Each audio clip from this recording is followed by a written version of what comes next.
Assalamualaikum warahmatullahi wabarakatuh. Perkenalkan kami dari kelompok H yang beranggotakan Tiara Indi Zarifah, Diah Ayu Randasri Absari, Anissa Amalia Salsabila, Paraminta Dewati Nariswari, dan saya sendiri Muhammad Novel Fadil. Pada kesempatan kali ini kami akan mempresentasikan hasil diskusi kami tentang Breadmark Comprehensive Case yang berkaitan dengan revenue cycle. Langsung saja ke soal yang pertama, di mana dari deskripsi kasus dan diagram alur terkait nilai counter internal Breadmark atas prosedur siklus pendapatannya. Nah, untuk yang pertama terkait dengan departemen penjualan, di mana ketika pesanan pelanggan diterima melalui surat, seharusnya departemen penjualan Breadmark memastikan terlebih dahulu bahwa data tentang transaksi itu relevan dan dapat ditranskripsikan ke dalam format standar yang dapat diproses oleh sistem perusahaan. Selain itu, terdapat dokumen yang harus disiapkan dalam prosedur ini, yaitu dokumen order penjualan, di mana dokumen order penjualan ini berisikan beberapa informasi penting pelanggan dan beberapa informasi keuangan lainnya. Selain itu, petugas penjualan Breadmark juga seharusnya menyiapkan beberapa salinan pesanan penjualan untuk otorisasi kredit, slip pengepakan, stok, dokumen rilis, dan pemberitahuan pengiriman. Selain itu juga, seharusnya faktur pelanggan secara otomatis dilakukan oleh sistem komputer. Tidak lagi ada yang dilakukan secara manual oleh petugas penjualan. Nah, setelah menyiapkan pesanan penjualan, seharusnya petugas bagian penjualan mengarsipkan satu salinan ke dalam customer open order file untuk dijadikan sebagai referensi di masa depan. Dan yang terakhir, untuk transaksi kredit, seharusnya persetujuan kredit tidak lagi dilakukan secara lisan, melainkan melalui pengiriman salinan otorisasi kredit yang dilakukan oleh petugas penjualan kepada manajer kredit untuk dilakukan verifikasi. Setelah itu barulah transaksi kredit dapat disetujui. Nah, di mana setelah disetujui, salinan kredit itu disimpan dalam file pesanan terbuka pelanggan atau customer open order file sampai transaksi selesai. Dan yang selanjutnya, untuk departemen gudang, di mana pada departemen gudang, seharusnya ada petugas lain yang secara khusus melakukan pencatatan stok untuk mencerminkan pengurangan persediaan di gudang. Hal ini perlu dilakukan karena memberikan tugas ganda pada petugas gudang penyimpanan aset untuk melakukan pencatatan persediaan tentu akan melanggar pengendalian internal perusahaan Breadmark. Dan yang selanjutnya, terkait dengan departemen pengiriman, di mana setelah menerima barang dari gudang, tugas pengiriman harus memverifikasi kebenaran pesanan dengan mencocokkan ulang barang fisik dengan dokumen pelepasan stok, slip pengepakan, dan pemberitahuan pengiriman untuk menghindari kesalahan sebelum pengiriman dilakukan. Selain dilakukan, selain menambah catatan pengiriman file log pengiriman, petugas pengiriman juga melakukan pengiriman dokumen rilis stok dan pemberitahuan pengiriman ke Departemen Penagihan sebagai bukti pengiriman telah dilakukan. Kita menyalin dokumen bill of lading dan dokumen pengiriman. Dan yang terakhir, untuk Departemen Penerimaan Tunai, di mana pada Departemen Penerimaan Tunai harusnya ada petugas lain yang membantu Mary dalam menjalankan tugasnya. Ini perlu dilakukan karena tidak Mary memegang tanggung jawab yang sangat besar seorang GT. Hal ini tentu sangat berisiko karena dapat menimbulkan kesalahan dalam melaksanakan tugas penerimaan tunai, baik yang disengaja ataupun tidak. Selain itu, diperlukan sistem yang secara otomatis mencatat data-data penting ke catatan penerimaan tunai, agar tidak lagi dilakukan secara manual yang berpotensi menimbulkan kesalahan pencatatan. Untuk selanjutnya akan dijelaskan oleh teman saya. Selanjutnya, untuk nomor 2, berdasarkan dari dokumen dan data yang telah disajikan, kami dapat menentukan manajemen assertion, audit objektif, dan audit prosedur untuk menjalankan ACL. Untuk yang pertama, existence atau occurrence, itu tujuan auditnya adalah memverifikasi bahwa HR itu mewakili itu benar-benar terutang kepada Breadmark. Selanjutnya, untuk audit prosedur, itu yang akan digunakan untuk ICL, itu menggunakan ICL untuk menyiapkan confirmation letter untuk customer dengan cara mengkonfirmasikan menggunakan ACL classify dan ini tuh digabungkan terlebih dahulu menggunakan ACL join, customer and sales invoice, kemudian nanti mencari ACL sample. Dan untuk completeness itu kita tujuannya adalah untuk menentukan bahwa semua jumlah di neraca yang terutang kepada Breadmark itu tercermin pada AR atau account receivable. Jadi juga memverifikasi bahwa semua penjualan untuk yang barang dikirim dan semua pengembalian maupun penyisihan semuanya itu telah dinyatakan pada final statement. Dan untuk audit prosedurnya adalah dengan menggunakan ACL untuk meninjau keprosesan rekonsiliasi. Yang kedua, menggunakan ACL untuk meninjau bahwa sales invoice ini bisa mengidentifikasikan anomali dengan stratify, kemudian memfilter untuk mereview sales invoice untuk memilih negative invoice amount, dan juga ini akan dikombinasikan dengan manajemen assertion untuk yang accuracy. Selanjutnya untuk yang valuation or allocation, di sini untuk tujuan auditnya adalah menentukan saldo AR ini yang dinyatakan dalam nilai realisasi bersih dan juga menetapkan alokasi untuk akun yang tidak dapat ditagih itu tuh tepat, yaitu menggunakan ACL aging yang itu kan dideriv dari atau mendapatkan dari saldo piutang yang sudah lewat batas atau yang sudah tua, kemudian meninjau file payment age dan nanti akan dilakukan pada tahap berikutnya. Untuk nomor 3, untuk accuracy Ini akurasi itu memverifikasi bahwa transaksi pendapatan dihitung secara akurat berdasarkan harga dan jumlah yang benar, dan juga memastikan bahwa sales invoice file dan juga remittance file itu tuh telah terhitung secara benar. Untuk audit prosedurnya adalah dengan menggunakan ACL untuk membandingkan harga yang dibebankan setiap invoice di file yang tersedia. Untuk yang kedua itu melakukan validation test. Yang terakhir itu kami ada tambahan untuk menggabungkan completeness dan accuracy, yaitu dengan tujuan auditnya adalah menemukan bukti atas atau penjualan yang di overstated atau understated sales dan juga EAR-nya itu. Kemudian untuk audit prosedurnya itu dengan menggunakan SEL untuk mencari file log untuk catatan tertentu atau record tertentu atau dalam control output untuk laporan. Kemudian ini laporannya terdapat log, kemudian juga listingnya. Dan kemudian itu juga bisa digunakan untuk mereview customer sales dari file yang tersedia. Selanjutnya yang terakhir itu dengan mereview invoice dan shipping untuk mencari missing atau duplicate transaction. Untuk mencari invoice dan shipping ini nanti dilakukan join dan juga log for duplicates and gaps. Selanjutnya akan dilakukan penerapan audit prosedur di nomor 3. Untuk nomor ketiga, untuk pertama-tama saya akan menjelaskan mengenai asersi bagian asersi existence or occurrence pada ACL. Jadi kita sebagai seorang auditor ingin mengecek existence or occurrence dari akun receivable atau piutang-piutang yang dimiliki oleh Breadmark. Jadi di sini di tabel yang ada di kasus Breadmark itu ada sales invoice serta customer. Jadi di customer itu ada informasi-informasi mengenai customer number beserta nama dan beberapa informasi tambahan lainnya seperti kemudian kalau di sales invoice itu ada invoice number, customer number, amount due yaitu jumlah utang yang dimiliki oleh customer tersebut, sales date, due date, serta remit number. Nah, dari kedua tabel tersebut ada bagian yang sama di customer number sehingga pertama-tama kita akan merelate kedua tabel tersebut menggunakan hubungan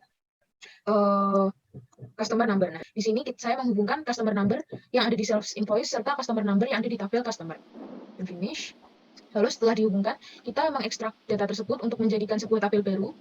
Kita extract field dari sales invoice, kita membutuhkan beberapa informasi yaitu customer number, invoice number, amount due, serta due date dari utang tersebut. Serta kalau dari tabel customer kita membutuhkan nama dan city. Nah, kemudian kita pilih OK. Tujuannya atau nama tabel barunya saya beri nama customer. Nah, di tabel baru ini sudah ditunjukkan data-data berikut ini. Lalu kita ingin mengklasifikasi semua data-data tersebut sehingga lebih mudah untuk dibaca. Kita pilih classify.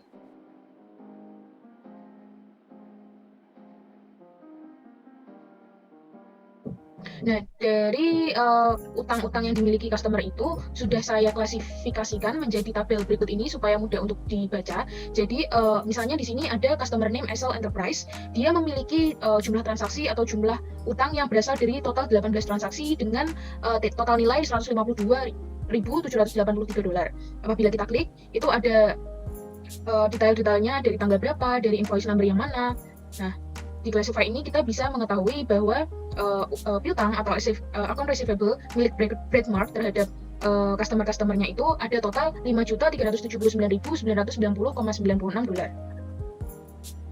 Baik, selanjutnya saya akan menjelaskan mengenai asersi selanjutnya, yaitu valuation or allocation. Jadi kita diminta untuk mengevaluasi atau mengalokasikan beberapa piutang-piutang yang dimiliki Breadmark serta waktu-waktu jatuh temponya. Jadi pertama-tama kita ingin menghubungkan beberapa informasi dari kedua tabel, yaitu tabel sales invoice yang memuat data-data jumlah utang yang dimiliki oleh customer kepada Breadmark serta cash receipt, yaitu data-data yang memuat jumlah utang-utang dari customer yang sudah dibayar. Jadi kita pertama-tama hubungkan dulu yaitu relatable. Kita ekstrak data. Fields yang kita inginkan yaitu yang pertama dari tabel sales invoice adalah yang pertama.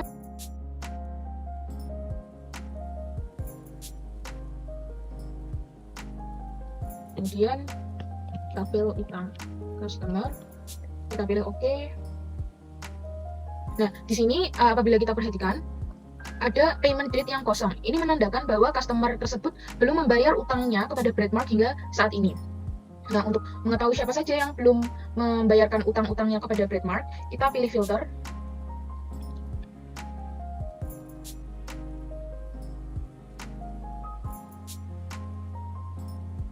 Kita oke. Nah, setelah kita filter, bisa diketahui berikut ini adalah utang-utang yang dimiliki oleh customer yang hingga saat ini belum dibayarkan kepada Breadmark. Apabila kita analyze, count records, dari total 700 ada 61 piutang yang kira-kira tidak bisa ditagihkan. Nah, kemudian apabila kita ingin mengetahui berapa sih jumlah utang yang kira-kira tidak bisa tertagihkan itu, kita tinggal klik analyze, kemudian total fields, kemudian amount due, kita pilih oke. Nah, diketahui bahwa 61 records, yaitu 61 piutang-piutang yang kira-kira tidak dapat ditagihkan dengan total jumlah $412.213. Kemudian selanjutnya kita juga bisa mengetahui kira-kira customer itu berapa lama untuk membayarkan utangnya kepada Breadmark. Jadi pertama-tama kita ingin memfilter terlebih dahulu.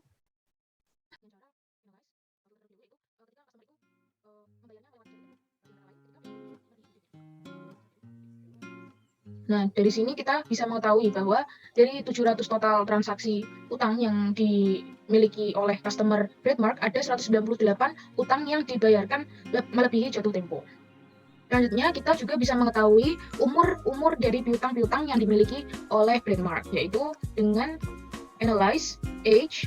Nah, di sini kita ingin tahu tentang due date-nya, payment date-nya, due date, yaitu melebihi cut off-nya kita atur sehingga 2004 bulan Desember atau 31, yaitu biasanya kan cut off itu di akhir tahun, sehingga saya mengatur cut off-nya itu 31 Desember tahun 2004. Kita pilih oke. Selanjutnya, saya Araminta akan menjelaskan terkait audit prosedur menggunakan ACL berdasarkan asersi completeness and accuracy. Kita akan menggunakan file sales invoice untuk proses review. Yang pertama adalah menggunakan feature stratify untuk mengidentifikasi apakah ada anomali. Lalu nanti kita juga akan menggunakan filter untuk mengetahui apakah ada nilai yang negatif dalam invoice. Yang pertama adalah stratify. Tahap pertama kita mengklik analyze, lalu klik stratify. Nah, di sini kita memilih yang amount due, lalu nilai minimumnya dimasukkan minus 1000.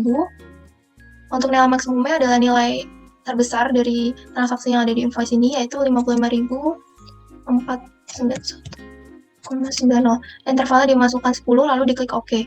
Nah, tadi saya sudah mencoba, nanti didapatlah tabel sebagai berikut.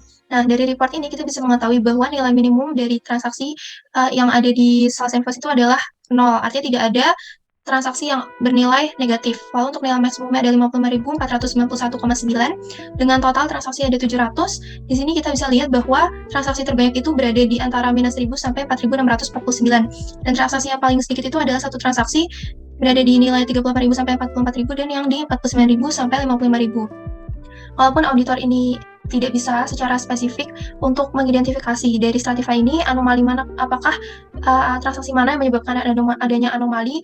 Nah, kita hanya bisa sampai tahap ini, yaitu proses stratify, karena apabila auditor ingin melakukan identifikasi lebih lanjut apakah ada anomali, itu membutuhkan lebih banyak detail informasi. Untuk selanjutnya, auditor juga bisa melakukan analisis, misalkan untuk mengecek apakah ada nilai yang negatif dari transaksi invoice itu, yang mungkin disebabkan misalkan dari defective program atau unintentional clerical error. Nah, ini dilakukan menggunakan filter capability. Caranya balik ke sales invoice, di bagian ini kita mengklik filter, lalu diketik amount due kurang dari 0, lalu klik enter. Nah, didapatlah bahwa tidak ada transaksi yang nilainya kurang dari 0 atau negatif. Ini sesuai dengan catatan yang di sini bahwa nilai minimumnya adalah 0.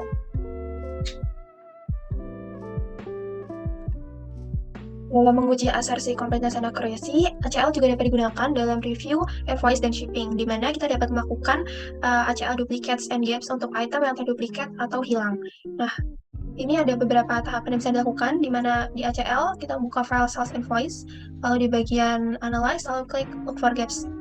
Nah, di sini tinggal dimasukkan data yang ingin kita analisis, di mana yang ini adalah invoice number, lalu yang diklik adalah list gap range, dan klik OK.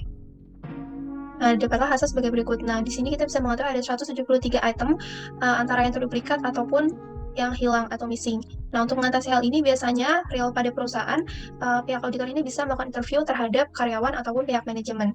Nah, mencari transaksi yang hilang atau terduplikat merupakan hal yang penting, di mana catatan sales invoice yang terduplikat ini bisa menunjukkan adanya kesalahan program komputer yang secara material mungkin melebih-lebihkan penjualan atau piutang. Di sisi lain, faktur penjualan yang hilang mungkin menunjukkan penjualan yang tidak dicatat yang dikirim tetapi tidak ditagih.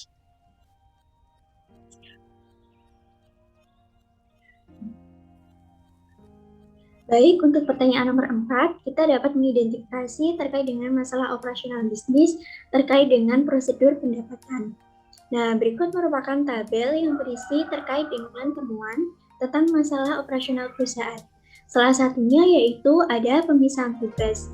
Untuk tujuan audit dari masalah ini, yaitu untuk menerapkan bahwa transaksi pembelian yang diisyaratkan telah dihitung secara tepat dan akurat berdasarkan jumlah harga dan kuantitas yang benar. Nah, untuk prosedur audit menggunakan aplikasi ACL-nya, yaitu dengan membuat stratifikasi dan mengklasifikasi data. Untuk fitur khusus yang dalam ACL-nya berupa stratify dan classify. Nah, kedua fitur tersebut dapat berguna untuk mengidentifikasi berbagai karakteristik terkait dengan prosedur piutang. Nah, berikut merupakan output dari temuan kami. Cukup sekian presentasi dari kami, kurang lebihnya kami mohon maaf. Wassalamualaikum warahmatullahi wabarakatuh.